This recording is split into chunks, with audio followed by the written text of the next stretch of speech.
सिंधी नओं नियम मतीअ जे मुताबिक़ ख़ुशख़बरी। मती अध्याय पहिरियों। प्रभु यीशु मसीह जी वंशावली। अब्राहम ऐं राजा दाऊद जे वंशज यीशु मसीह जी वंशावली। हुन जा अब्बा ॾाॾा इहे आहिनि। अब्राहम मां इसहाक ॼमियो, इसहाक मां याकूब ॼमियो ऐं याकूब मां यहूदा ऐं संदसि जा भाउर ॼमिया। यहूदा खे पेरेस ऐं जेरे नाले जा 2 पुट ॼमिया, जंहिंजी माता तामार हुई। पेरेस मां हेज़रोन ॼमियो, हेज़रोन मां एराम ॼमियो, एराम मां अमीनादाब ॼमियो, अमीनादाब मां नहशोन ॼमियो, नहशोन मां सलमोन ॼमियो, सलमोन खे बोहज नाले जो पुटु ॼमियो, जंहिंजी माता रहाब हुई। ऐं बोहज खे ओबेद नाले जो पुटु ॼमियो, जंहिंजी माता रूत हुई। ओबेद मां ईशे ॼमियो ऐं ईशे मां राजा दाऊद ॼमियो ऐं राजा दाऊद मां सुलेमान नाले जो पुटु ॼमियो, जंहिंजी माता बेतशेबा हुई, जेका पहिरियों उरिया जी ज़ाल हुई। सुलेमान मां रहबाम ॼमियो, रहबाम मां अबिया ॼमियो, अबिया मां आसा ॼमियो, आसा मां यहोशाफात ॼमियो, यहोशाफात मां योराम ॼमियो, योराम मां उजिया ॼमियो, उजिया मां योताम ॼमियो, योताम मां आहाज ॼमियो, आहाज मां हिजकिया ॼमियो, हिजकिया मां मनशे ॼमियो, मनशे मां आमोन ॼमियो ऐं आमोन मां योशिया ॼमियो, योशिया मां यकोन्या ऐं हुन जा भाउर ॼमिया।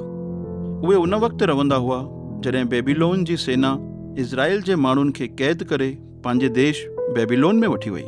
इज़राइलियुनि खे बेबीलोन में क़ैद करे वठी वञण खां पोइ यकोन्या मां शालतियल ॼमियो, शालतियल मां जरुबाबेल ॼमियो, जरुबाबेल मां अबीहूद ॼमियो, अबीहूद मां एलियाकीम ॼमियो, एलियाकीम मां अज़ोर ॼमियो, अज़ोर मां सदोक ॼमियो, सदोक मां अखीम ॼमियो, अखीम मां एलिहूद ॼमियो, एलिहूद मां इलियाज़र ॼमियो, इलियाज़र मां मतान ॼमियो, मतान मां याकूब ॼमियो, याकूब मां यूसुफ ॼमियो, जेको मरियम जो घोटु हुयो, मरियम मां यीशु ॼमियो, जेको मसीह चवाइजंदो आहे।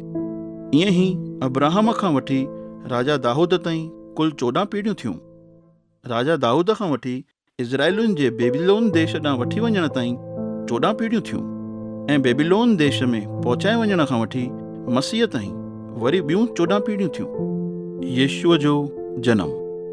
यीशु मसीह जो जनम इन तरीक़े सां थियो कि जॾहिं हुन जी माता मरियम जी मंगणी यूसुफ सां थी हुई त उन्हनि जी शादी थियण खां पहिरियों ई मरियम पवित्र आत्मा जी सामर्थ सां पेट सां थी। मरियम जो घोटु यूसुफ जेको धर्मी हुयो ऐं मरियम खे बदनाम न पियो करणु चाहे, सो इन करे चुपचाप उन खे छॾे ॾियण जो वीचार कयईं। उहो अञा इन वीचारनि में ई हो त संदसि खे सपने में परमेश्वर जो स्वर्गदूत ॾिसण आयो। उहो यूसुफ खे ईअं चवणु लॻो, हे यूसुफ, दाऊद जा वंशज, तूं मरियम सां शादी करे उन खे पंहिंजे घर वठी अचण खां न ॾक, छो त जेको उन जे पेट में आहे उहो पवित्र आत्मा जी सामर्थ जे द्वारा आहे। उहो पुट खे जनम ॾींदी ऐं तूं उन जो नालो यीशु रखजांइ, छोकी उहो पंहिंजे माण्हुनि खे उन्हनि जे पापनि मां छॾाईंदो। इहे सभु ॻाल्हियूं इन करे थियूं ताकि जेको परमेश्वर यशाया भविष्यवक्ता जे द्वारा चयो हुई उहो पूरो थिए। ॾिसो, हिकिड़ी कुंवारी पेट सां थींदी ऐं पुट खे जनम ॾींदी ऐं उन जो नालो इमानुएल रखियो वेंदो, जंहिंजो मतिलबु आहे परमेश्वर असां सां गॾु। सो जॾहिं यूसुफ निंड मां उथियो त प्रभुअ जे स्वर्गदूत जे आज्ञा जे मुताबिक़ उन मरियम सां शादी कई ऐं संदसि खे पंहिंजे घर वठी आयो। पर जेसिताईं मरियम पुट खे न ॼणी, तेसिताईं यूसुफ मरियम खे हथ बि न लाथईं। यूसुफ ॿार जो नालो यीशु रखी।